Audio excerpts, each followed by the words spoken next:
La foire internationale de Grenoble, en ce moment à Alpexpo, n'a jamais aussi bien porté son nom puisque nos deux journalistes, Lina Badreddine et Lucille Dailly, sont allés goûter des spécialités venues d'outre-Atlantique, des épices mais aussi du local. Sur un volcan dans l'espace, les espaces naturels sensibles, un glacier en Islande, sur le Mont-Aiguille ou dans le Mercantour, les rencontres montagne et sciences. Le festival de films d'aventure scientifique vous fait voyager pour tous ceux qui veulent regarder la montagne autrement. Et puis Sciences et Voyages nous conduiront aussi au Pérou, dans la plus haute ville du monde, la Rinconada. Des chercheurs grenoblois y étudient les effets de la très haute altitude. La dernière mission portée sur les enfants. Samuel Vergès, directeur de recherche et responsable de l'expédition 5300, est l'invité du JT. Bonsoir à tous, bienvenue dans ce JT du mardi 7 novembre 2023. Du lundi au vendredi à partir de 18h, l'essentiel de l'actualité du Grand Grenoble. Alp is not here. Le Comité national olympique et sportif français, les régions Auvergne-Rhône-Alpes et Provence-Alpes-Côte d'Azur ont dévoilé cet après-midi les sites qui pourraient accueillir les épreuves des Jeux d'hiver 2030 si la candidature des Alpes françaises était retenue. Et le département de l'Isère n'y figure donc pas. 4 pôles: Haute-Savoie pour le biathlon et le fond, Savoie pour le ski alpin combiné nordique, bob skeleton et luge, pôle Briançonnais pour le freestyle et Nice-Côte d'Azur pour les épreuves sur glace et le border cross. Une déception sans doute pour l'Alpe d'Huez qui a accueilli en 2022 et encore dans quelques semaines la Coupe du Monde de ski de boss. Le projet sera présenté le 21 novembre au CIO à Lausanne. Réponse courant 2024. Pour ou contre, avec 2 ans de retard, l'enquête publique concernant le projet de métro-câble a finalement débuté ce lundi.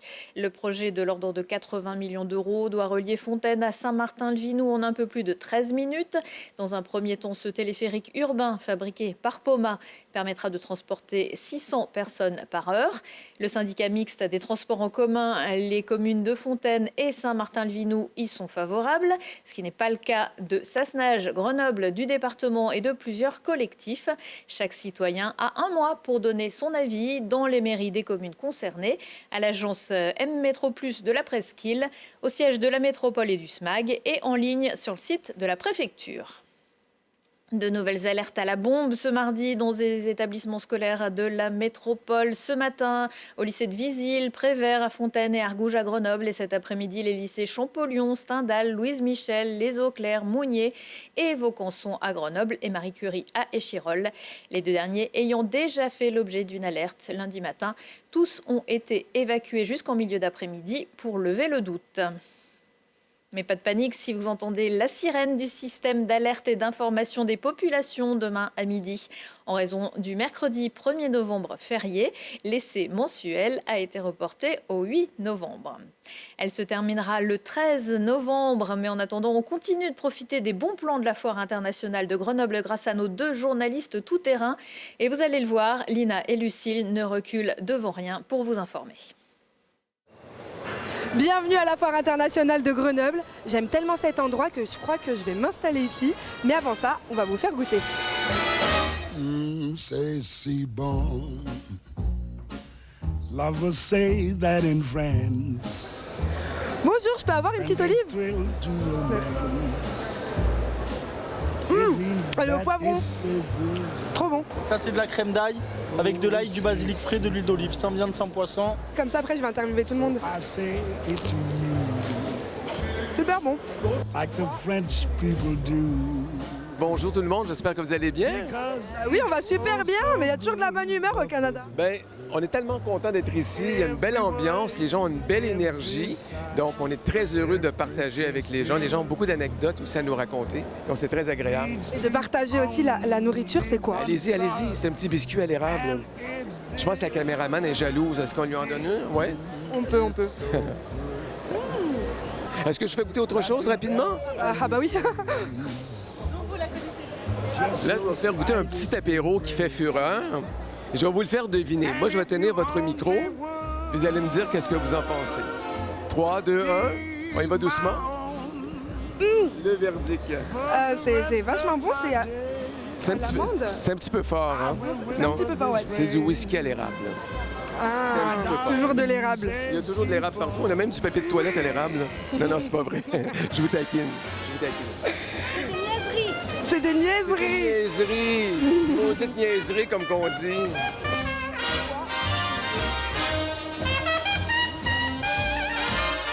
la furie, la futée, la furtive, la furax.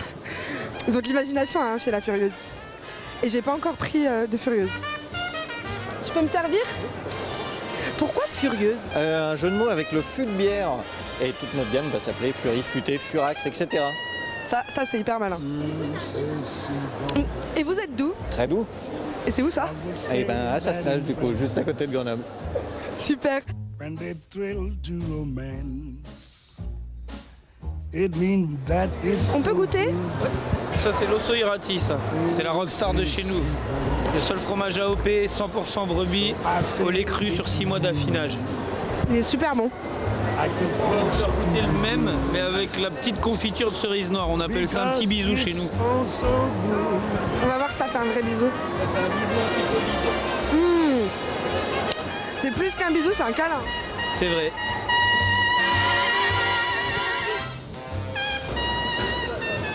Ah, c'est des bonbons? Mais non, pas du tout. C'est un mélange indien qui fait digérer, qu'on prend après le repas, juste pour digérer, comme ça. Alors maintenant qu'on a bien mangé, bah on va digérer. Et bah c'est super bon. Allez, régalez-vous. C'est pour la télé. Et pour la deuxième année, le département prend aussi ses quartiers d'automne. À la foire, en installeront à Alpexpo un village des Isérois. Il a été inauguré lundi soir en présence de nombreuses personnalités, mais aussi de jeunes sportifs. Parce que quoi que certains en pensent, l'Isère, c'est bien une terre de jeu. En attendant ceux de Paris, de nombreuses animations vous attendent. Des démonstrations, des initiations, un photocall ou encore des séances de dédicaces avec les brûleurs de loups qui ont même prêté leur petite patinoire pour l'occasion. Lina et Lucille vous feront découvrir ce village des Isérois dans le JT mercredi. L'autre grand événement de la semaine, c'est bien sûr les rencontres Ciné-Montagne qui ont démarré ce mardi soir au Palais des Sports et qui s'associent cette année encore aux rencontres Montagne et Sciences, le festival de films d'aventure scientifique qui aura lieu, lui, vendredi et samedi. Petit avant-goût avec l'organisateur. Notre objectif, c'est vraiment d'amener des films qui vont intéresser le public le plus large possible. Et c'est pour ça qu'on a une programmation cette année encore qui va vraiment être de très très bonne qualité, avec 3 films qui vont être à découvrir en avant-première et des films qui vont vraiment nous impacter, soit des films particulièrement spectaculaires comme la découverte de grottes de glace au Groenland, ou des films sur la reconstitution de l'ascension du Mont Aiguille par exemple, qui est un film d'histoire et en même temps qui nous concerne dans notre territoire. Par rapport au ciné-montagne, on garde l'esprit d'aventure, l'esprit de découverte, mais on va rajouter une petite touche de culture scientifique ou de culture générale, mais ce ne sont pas des films pédagogiques, ce sont des films pour le grand public et aussi pour se faire plaisir. Et pour plus d'informations, notamment autour de la programmation, vous pouvez bien sûr vous rendre sur le site internet montagne-sciences.fr. La rencontre Montagne et Sciences de ce soir sur ce plateau, c'est avec Samuel Vergès. Bonsoir. Bonsoir. Vous êtes physiologiste, directeur de recherche INSEM Université Grenoble-Alpes et responsable de l'expédition 5300. On vous a déjà reçu plusieurs fois sur ce plateau et on va parler de votre dernière mission dans quelques instants. Mais vous avez participé aux rencontres Montagne et Sciences. C'était en 2020, évidemment. C'était une année particulière, mais qu'est-ce que ça vous a apporté ? Oui, c'était une belle expérience de partage avec le grand public, un festival de montagne où on parle de la ville la plus haute au monde, de la population la plus haute au monde. C'était bien dans l'actualité. Ouais, ce partage avec le grand public, c'est surtout ça, pouvoir vous faire connaître au-delà du cercle peut-être de scientifiques. Alors justement, parlez-nous de la Rinconada, où vous vous rendez régulièrement. C'est un endroit où vivent 50 000 habitants, mais où normalement on ne peut pas vivre. Voilà, la ville la plus haute du monde au Pérou. Depuis 5 ans, on y travaille. On a été la première équipe de scientifiques à étudier les effets du manque d'oxygène, parce qu'il y a moitié moins d'oxygène là-haut, à 5300 mètres d'altitude, sur 50 000 habitants, des enfants, des femmes. Et puis la raison d'être de cette ville, c'est une mine d'or. C'est pour ça qu'il y a autant d'habitants à une telle altitude. C'est une mine d'or, donc c'est presque un village, enfin une mine à ciel ouvert. Donc ça pose des difficultés à la fois pour le manque d'oxygène et puis à la fois cette mine aussi. Voilà, donc c'est sûr que les conditions de vie, l'activité professionnelle, tout ça multiplie les difficultés dans une telle ville. Mais ce que l'on appelle l'hypoxie, ce manque d'oxygène, reste quand même un stress majeur pour les organismes là-haut. Et donc, de fait, vivre avec moitié moins d'oxygène à plus de 5000 mètres d'altitude en permanence, on pensait en fait que ce n'était pas possible pour l'être humain. Mais là, il y a tous ces habitants depuis des milliers d'années qui démontrent que c'est possible, même si c'est au prix quand même de quelques problèmes de santé. Ce que vous avez observé lors de vos précédentes expéditions, c'est que les habitants ont un sang plus visqueux. Ça pose quoi comme problème? Alors c'est vrai que nous, les sportifs par exemple, montent en altitude pour développer quelques globules rouges en plus, pour essayer d'être plus performants. Mais eux, ce mécanisme, ils s'emballent et ils produisent une quantité de globules rouges phénoménale, jamais mesurée chez l'homme, ce qui rend le sang hyper visqueux. Donc même quand on essaie de prélever ses habitants, on a du mal à faire couler le sang dans nos aiguilles. Et donc ce sang, il devient hyper visqueux et le cœur qui pousse ce sang dans les vaisseaux, il force énormément. Et c'est une des complications de santé de ces habitants que d'avoir un cœur qui se remodèle et puis qui peut montrer des défaillances au fil des années. Ils ont une espérance de vie plus courte que Alors on n'a pas de données, très peu de données sur cette, puisqu'il n'y a pas vraiment d'administration, etc., pas de système de santé, mais on voit malheureusement très peu de personnes âgées dans cette ville. Ouais. Quels étaient les objectifs de la dernière mission dont vous revenez il y a quelques jours? Alors tout le mois d'octobre, on a passé donc des journées d'évaluation, cette fois non pas des adultes, mais des enfants. C'était la nouveauté dans cette ville. Grandir, naître, grandir, apprendre à l'école avec moitié moins d'oxygène, c'est là aussi un défi quand même. Le cerveau humain a besoin de beaucoup d'oxygène pour se développer, pour grandir. Et donc là, comment ces enfants arrivent à fonctionner quand même correctement, mais est-ce qu'ils sont exposés à certains problèmes de santé spécifiques? Ça a été les sujets que l'on a abordés pendant ce mois d'octobre. Alors on l'a vu, vous avez fait des paliers à différentes altitudes avant d'arriver à la Rinconada. Comment vous avez procédé? Parce que cette population, vous commencez à bien la connaître maintenant, elle est un peu moins farouche. Oui, c'est vrai qu'on a nos repères, on commence à nous connaître. C'est vrai que moi, j'ai jamais vu d'autres gringos que nous là-haut, jamais d'autres blancs que nous. Donc, on est bien repérés, mais on commence à être reconnus. Ils savent pourquoi on vient là. Et donc, on a nos repères. Mais là, quand même, travailler chez l'enfant, c'était nouveau. Que les parents nous confient leurs enfants, nous laissent prélever du sang, qui a une valeur un peu symbolique là-bas. Donc ça, s'il y avait des nouveaux défis, et c'est le début d'un programme qui va durer 2 ans, encore l'année prochaine, pour arriver à clarifier les problèmes de santé éventuellement spécifiques de ces enfants-là, et puis de déterminer comment les accompagner au mieux. C'était aussi l'occasion pour ces enfants de voir des médecins aussi, ils n'en voient pas tous les jours? Oui, tout à fait. Donc ça, c'était l'aspect rencontre qui est toujours merveilleux là-haut. C'est ces enfants qui voient des gens qui viennent de l'autre côté de l'Atlantique, et qui ont partagé leur quotidien lorsque avaient leur moment de détente en milieu de journée pour jouer au foot. On essayait de jouer un petit peu au foot, mais autant dire qu'au bout de 2 minutes, on s'arrêtait et que par contre, ils galopaient en pleine Alors, santé. qu'est-ce que vous avez constaté sur ces premiers relevés? Donc, c'est toujours la recherche, ça mérite toujours du temps pour arriver à avoir des conclusions fermes, mais c'est sûr qu'on voit que ces enfants, de façon des fois très très précoce, à moins de 3 ans, ils développent déjà des particularités sanguines, cardiaques très particulières.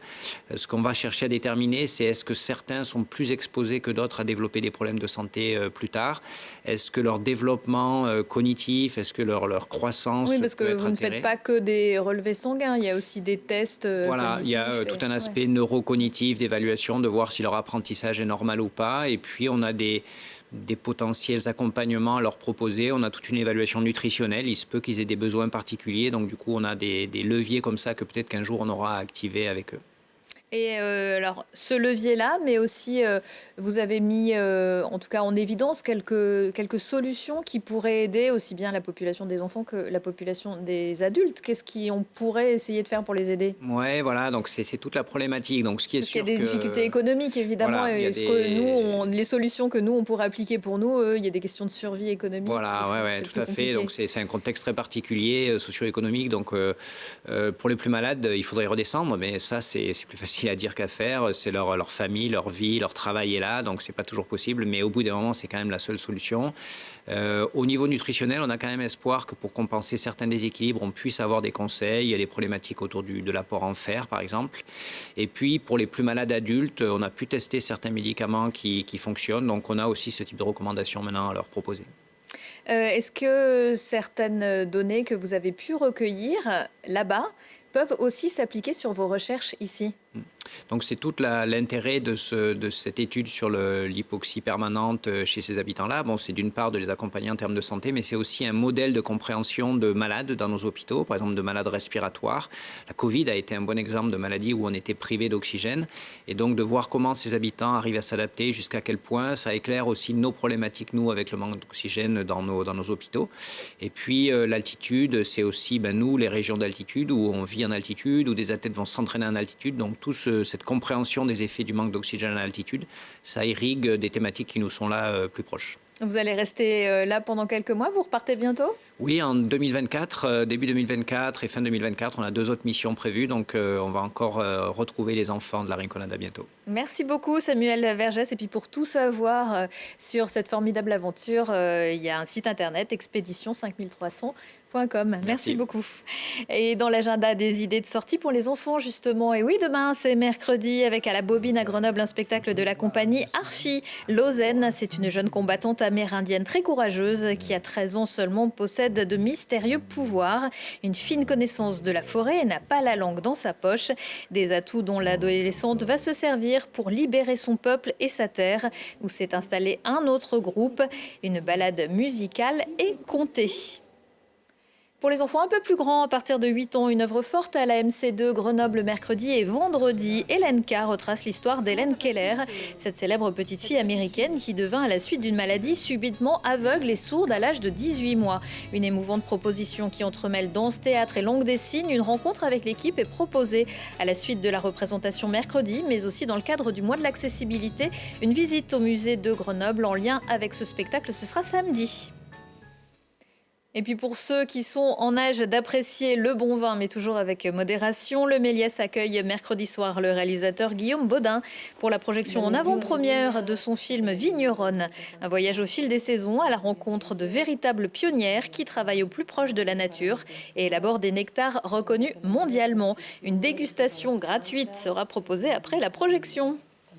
C'est la fin de ce JT. Retour de l'actu dans 1 heure et en replay sur télégrenoble.net. Excellente soirée à tous.